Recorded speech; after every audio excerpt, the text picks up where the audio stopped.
নেপালের ক্ষমতাচ্যুত প্রধানমন্ত্রী কেপি শর্মা ওলি পার্লামেন্ট পুনর্বহালের আহ্বান জানিয়েছেন। अविलम्ब पुनर्स्थापना हुनुपर्दछ र हुन्छ, अब अर्को बाटो छैन। গত 22 নভেম্বর নেপালের কমিউনিস্ট পার্টির একটি সমাবেশে তিনি এসব বলেন। বক্তৃতায় ওলি দাবি করেন, ষড়যন্ত্রমূলক বিক্ষোভের পর যে পার্লামেন্ট তিনি ভেঙে দিয়েছিলেন সেটি রাষ্ট্রপতিকে পুনর্বহাল করতে হবে। গত সেপ্টেম্বরে নেপালি তরুণেরা রাজনৈতিক নেতৃত্বের দুর্নীতি ও স্বজনপ্রীতির বিরুদ্ধে প্রতিবাদ করে। এ সময় পুলিশের সঙ্গে সংঘর্ষে 19 জন নিহত হন। এরপর পদত্যাগ করতে বাধ্য হন ওলি। এই বিক্ষোভের সূত্রপাত ঘটে সামাজিক যোগাযোগ মাধ্যমের উপর দেয়া নিষেধাজ্ঞা থেকে। নিষেধাজ্ঞা জারি করেছিল ওলির সরকার।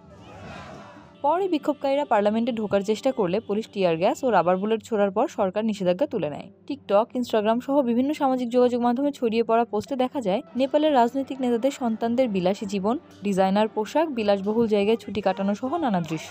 এসব পোস্ট ঘিরেই তরুণদের ক্ষোভ আরও বেড়ে ওঠে।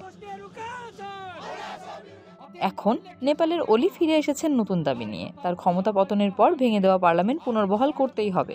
বিশ্লেষকরা বলছেন, ওলির এমন বক্তব্যে সামনের দিনগুলোতে রাজনৈতিক অস্থিরতা আরও বাড়তে চলেছে নেপালে।